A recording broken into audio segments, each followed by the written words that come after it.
देश में इतिहास बदलने का प्रयास किया जा रहा है। पहले नेहरू को लेके बात चली, अब अम्बेडकर को लेकर। लेकिन भारतीय जनता पार्टी कैसे भी वर्ग संघर्ष करा के सत्ता में रहना चाहती है, ये उसका उद्देश्य है। तो बीजेपी की विचार नहीं है ये आरएसएस के विचार है, जिसने देश की आजादी के बाद 50 साल के बाद झंडा लगाया अपने आरएसएस कार्यालय, और वहां ऐसे लोग बैठे रहे जिन्होंने कभी दलित आदिवासियों को सर संचालक नहीं बनाया। ये सोच वहां से आती है। बाबा साहब का अपमान ही टारगेट क्यों हो रहा है? उस कमेटी के चेयरमैन थे कि एक वर्ग से थे, इसलिए उस कमेटी में तो कई ब्राह्मण भी थे, उदाहरण के लिए मुंशी जी, ऐसे कई।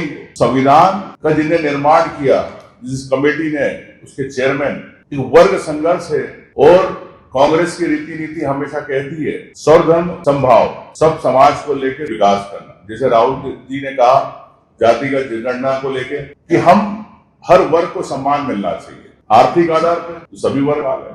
तो भारतीय जनता पार्टी और आरएसएस वर्गों को क्यों बांटना चाहती है देश में? इसलिए कि कम वोटों पे सरकार बनाते रहे। चंबल में कांग्रेस हमेशा मजबूत रही है, और ये वर्ग संघर्ष सिर्फ एक राजनीति का हथियार है।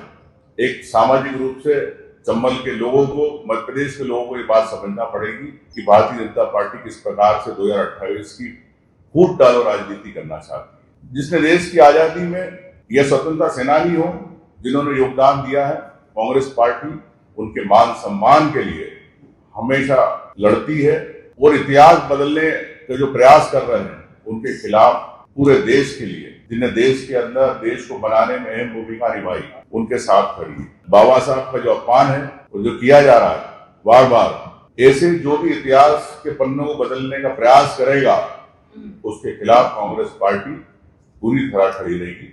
देश को बचाने के लिए, हर नागरिक के सम्मान के लिए, हर स्वतंत्रता सेनानी के लिए, देश की आजादी में जिन्होंने नींव रखी, उनके लिए यही मैं कहना चाहता हूँ। ये कार्यक्रम माननीय अध्यक्ष जी ने, प्रभारी जी ने दिया है, इसको हम लोग सिलसिलेवार करेंगे।